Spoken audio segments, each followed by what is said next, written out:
all of these people who work with and for Piper Houston Electric. I want to thank you all for creating jobs. We talked a whole lot about job creation, and I want to thank them for being a part of the Texas economic miracle, making Texas the best state for doing business.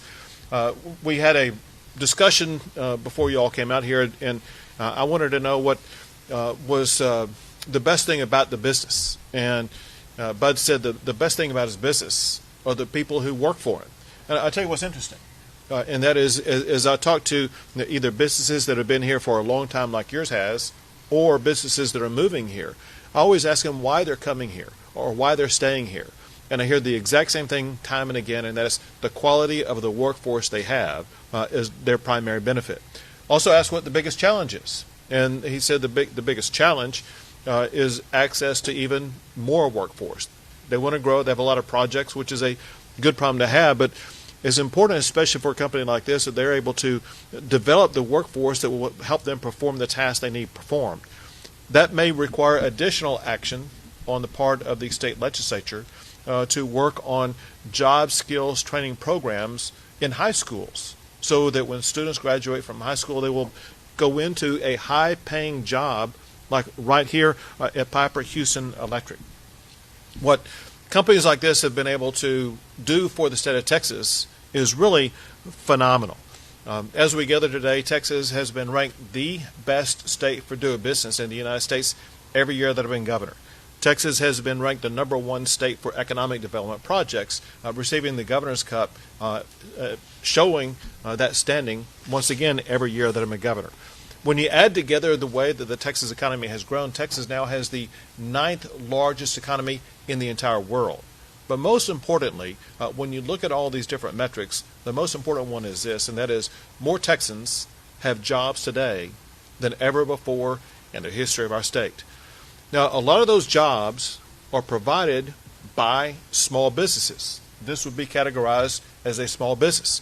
Most businesses, in fact, more than 90% of all businesses in Texas are small businesses, and they provide jobs for about half of all the employees across the entire state of Texas.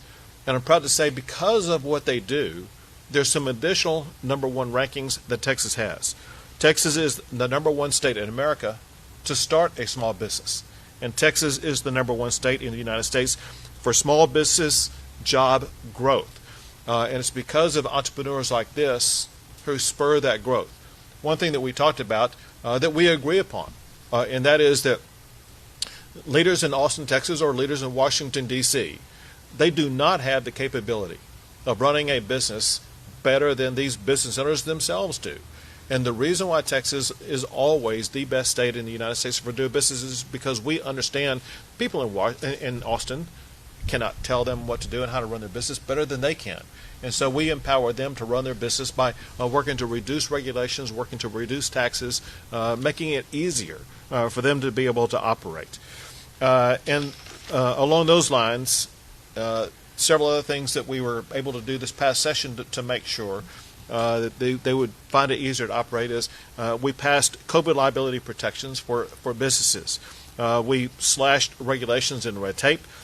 We have cut property taxes every session that I've been governor, and in fact we're so hostile to income taxes, we made an income tax unconstitutional in the state of Texas. Now, all that said, we want to continue to provide more assistance to our local businesses, especially small businesses.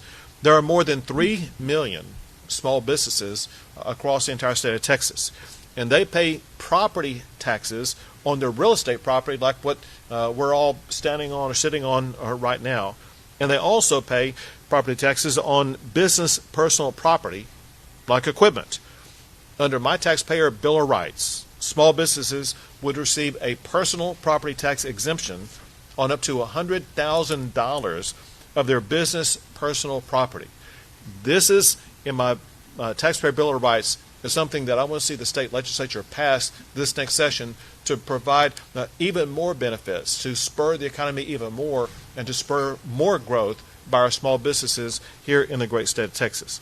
So, Bud, I want to thank you and your leadership once again for what you do here, and Annie, thank you for your leadership. And at this time, I think